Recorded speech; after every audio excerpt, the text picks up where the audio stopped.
Namaste devotees. Today it is Parivartini Ekadashi of Ayushman Yoga. Hence, we are chanting a very powerful two-line mantra from Sri Vishnu Sahasranama Stotra. These two lines of the mantra are told by Bhishma Pitamaha. By listening to this mantra today in the morning and evening with faith and devotion for complete 108 times each, life will change miraculously. Shri, that is, wealth will be obtained without much difficulty, and moksha will also be obtained. Don't forget to do the puja of Lord Narayan and Mother Goddess Lakshmi with tulsi dal and jasmine flower. Also, try to keep the fast if possible. If not possible, listen to this mantra with utmost devotion as told earlier.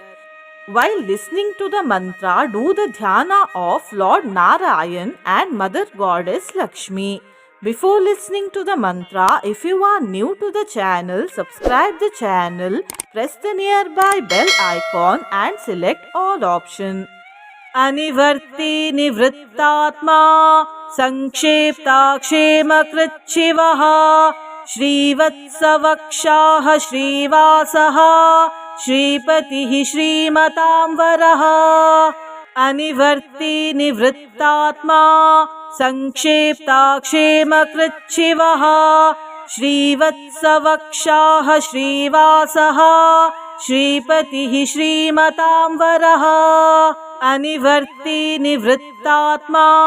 Sankshepakshemakritchivaha Shrivatsavakshaha Shrivasaha Shripatihi Shrimatamvaraha Anivarti nivrittatma Sankshepakshemakritchivaha Shrivatsavakshaha Shrivasaha Shripatihi Shrimatamvaraha Anivarti nivrittatma Sankshepakshemakritchivaha Shrivatsavakshaha Shrivasaha Shripatihi Shrimatamvaraha Anivarti nivrittatma Sankshepakshemakritchivaha Shrivatsavakshaha Shrivasaha Shripatihi Shrimatamvaraha Anivarti nivrittatma Sankshepakshemakritchivaha Shrivatsavakshaha Shrivasaha Shripatihi Shrimatamvaraha Anivarti nivrittatma Sankshepakshemakritchivaha Shrivatsavakshaha Shrivasaha Shripatihi Shrimatamvaraha Anivarti nivrittatma Sankshepakshemakritchivaha Shrivatsavakshaha Shrivasaha Shripatihi Shrimatamvaraha Anivarti nivrittatma Sankshepakshemakritchivaha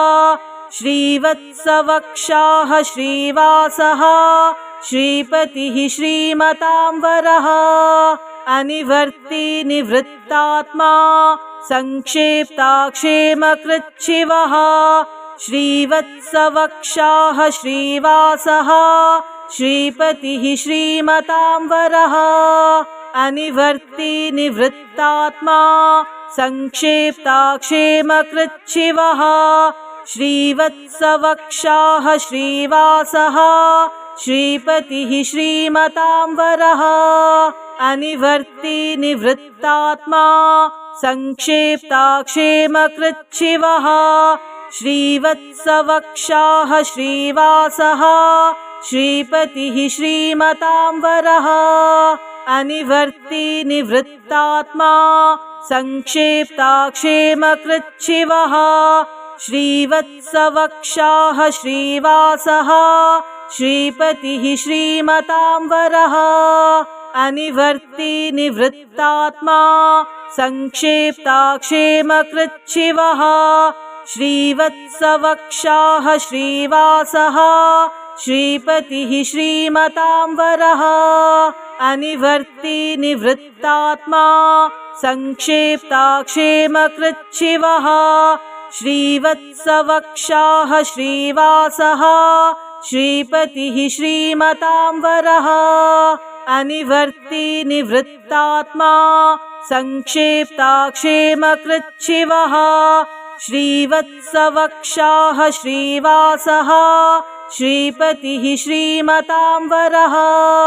अनिवर्ती निवृत्तात्मा संक्षेप्ताक्षेमकृच्छिवः श्रीवत्सवक्षाः श्रीवासः श्रीपतिः श्रीमताम्बरः अनिवर्ती निवृत्तात्मा संक्षेप्ताक्षेमकृच्छिवः श्रीवत्सवक्षाः श्रीवासः श्रीपतिः श्रीमताम्बरः अनिवर्ती निवृत्तात्मा संक्षेप्ताक्षेमकृच्छिवः श्रीवत्सवक्षाः श्रीवासः श्रीपतिः श्रीमताम्बरः अनिवर्ती निवृत्तात्मा संक्षेप्ताक्षेमकृच्छिवः श्रीवत्सवक्षाः श्रीवासः श्रीपतिः श्रीमताम्बरः अनिवर्ती निवृत्तात्मा संक्षेप्ताक्षेमकृच्छिवः श्रीवत्सवक्षाः श्रीवासः श्रीपतिः श्रीमताम्बरः अनिवर्ती निवृत्तात्मा संक्षेप्ताक्षेमकृच्छिवः श्रीवत्सवक्षाः श्रीवासः श्रीपतिः श्रीमताम्बरः अनिवर्ती निवृत्तात्मा संक्षेप्ताक्षेमकृच्छिवः श्रीवत्सवक्षाः श्रीवासः श्रीपतिः श्रीमताम्बरः अनिवर्ती निवृत्तात्मा संक्षेप्ताक्षेमकृच्छिवः श्रीवत्सवक्षाः श्रीवासः श्रीपतिः श्रीमताम्बरः अनिवर्ती निवृत्तात्मा संक्षेप्ताक्षेमकृच्छिवः श्रीवत्सवक्षाः श्रीवासः श्रीपतिः श्रीमताम्बरः अनिवर्ती निवृत्तात्मा संक्षेप्ताक्षेमकृच्छिवः श्रीवत्सवक्षाः श्रीवासः श्रीपतिः श्रीमताम्बरः अनिवर्ती निवृत्तात्मा संक्षेप्ताक्षेमकृच्छिवः श्रीवत्सवक्षाः श्रीवासः श्रीपतिः श्रीमताम्बरः अनिवर्ती निवृत्तात्मा संक्षेप्ताक्षेमकृच्छिवः श्रीवत्सवक्षाः श्रीवासः श्रीपतिः श्रीमताम्बरः अनिवर्ती निवृत्तात्मा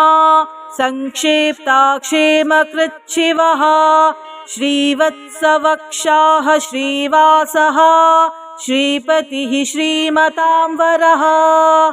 अनिवर्ती निवृत्तात्मा संक्षेप्ताक्षेमकृच्छिवः श्रीवत्सवक्षाः श्रीवासः श्रीपतिः श्रीमताम्बरः अनिवर्ती निवृत्तात्मा संक्षेप्ताक्षेमकृच्छिवः श्रीवत्सवक्षाः श्रीवासः श्रीपतिः श्रीमताम्बरः अनिवर्ती निवृत्तात्मा संक्षेप्ताक्षेमकृच्छिवः श्रीवत्सवक्षाः श्रीवासः श्रीपतिः श्रीमताम्बरः अनिवर्ती निवृत्तात्मा संक्षेप्ताक्षेमकृच्छिवः श्रीवत्सवक्षाः श्रीवासः श्रीपतिः श्रीमताम्बरः अनिवर्ती निवृत्तात्मा संक्षेप्ताक्षेमकृच्छिवः श्रीवत्सवक्षाः श्रीवासः श्रीपतिः श्रीमताम्बरः अनिवर्ती निवृत्तात्मा संक्षेप्ताक्षेमकृच्छिवः श्रीवत्सवक्षाः श्रीवासः श्रीपतिः श्रीमतां वरः अनिवर्ती निवृत्तात्मा संक्षेप्ताक्षेमकृच्छिवः श्रीवत्सवक्षाः श्रीवासः श्रीपतिः श्रीमतां वरः अनिवर्ती निवृत्तात्मा संक्षेप्ताक्षेमकृच्छिवः श्रीवत्सवक्षाः श्रीवासः श्रीपतिः श्रीमतां वरः अनिवर्ती निवृत्तात्मा संक्षेप्ताक्षेमकृच्छिवः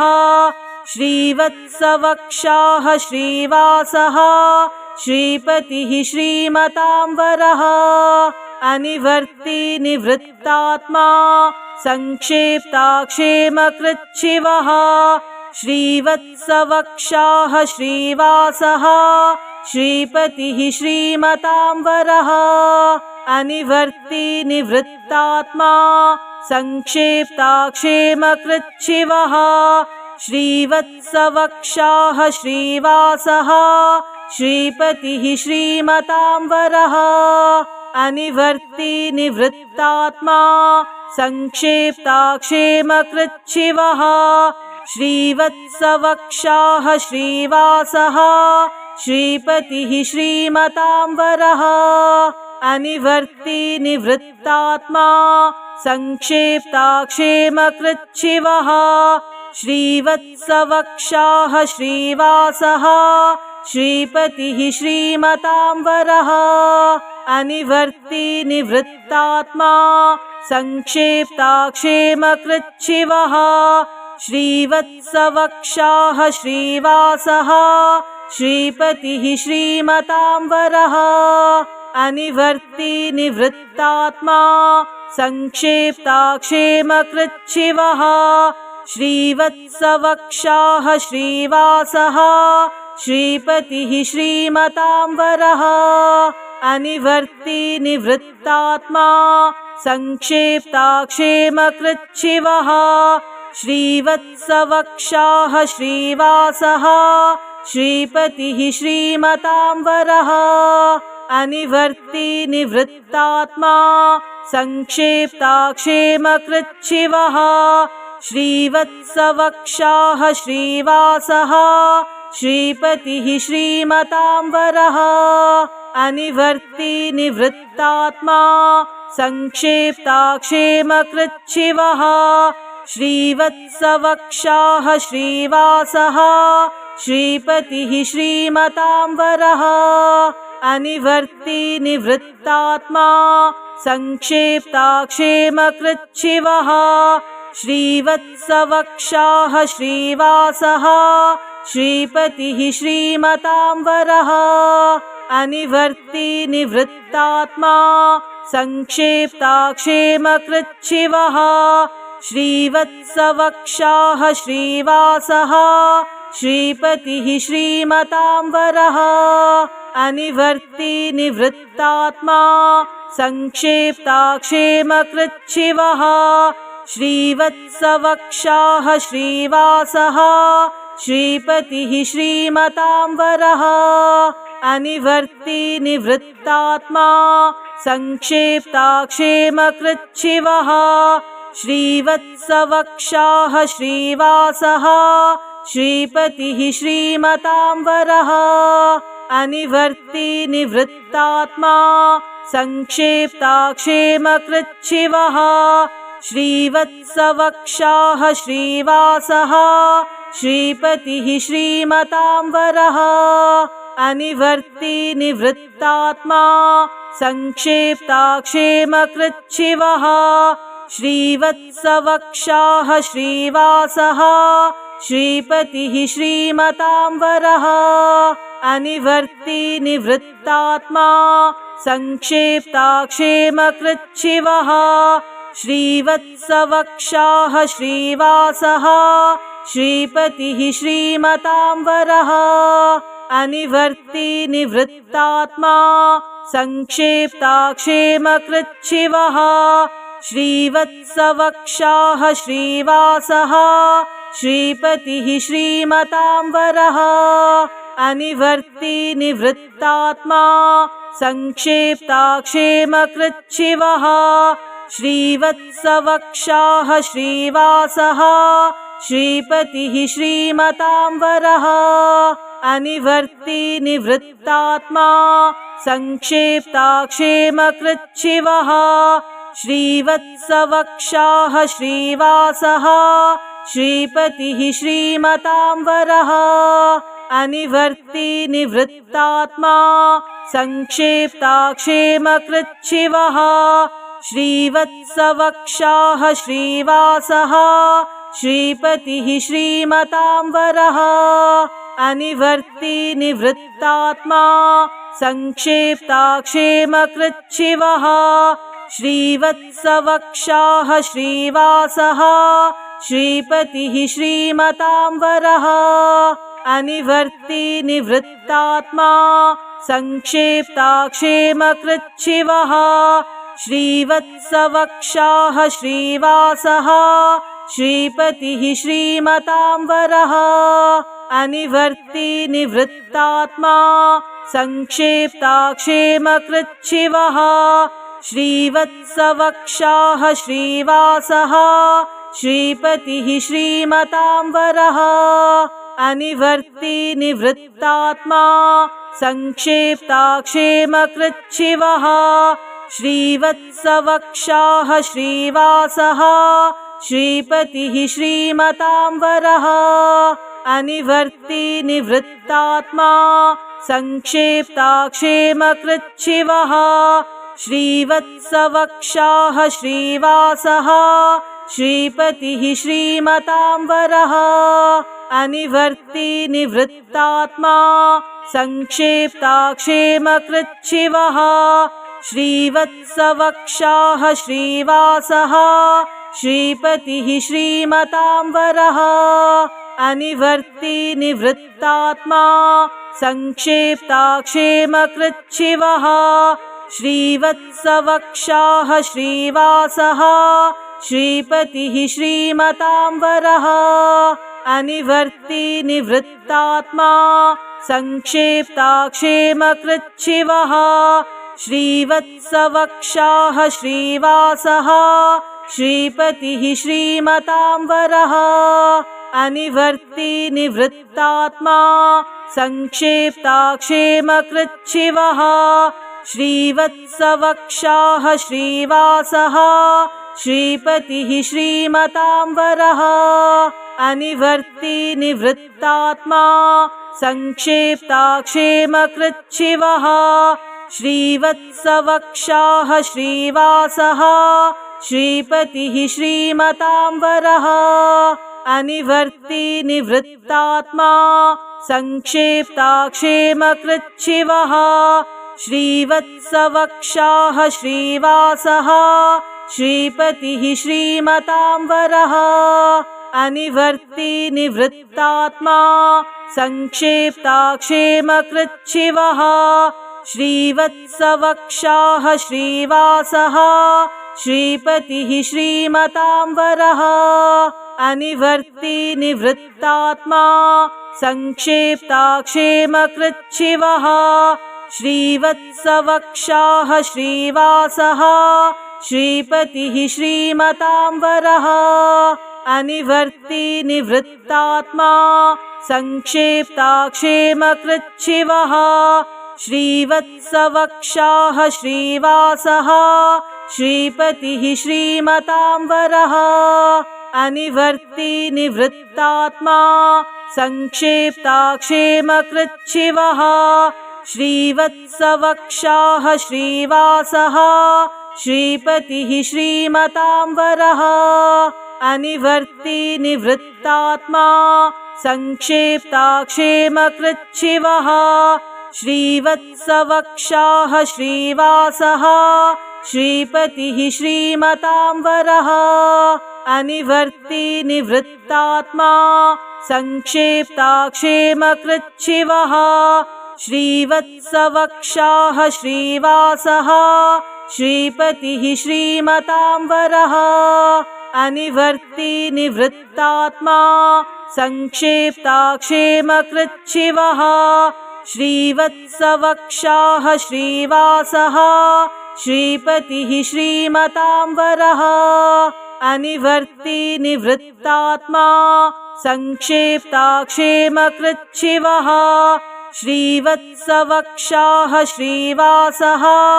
श्रीपतिः श्रीमतां वरः अनिवर्ती निवृत्तात्मा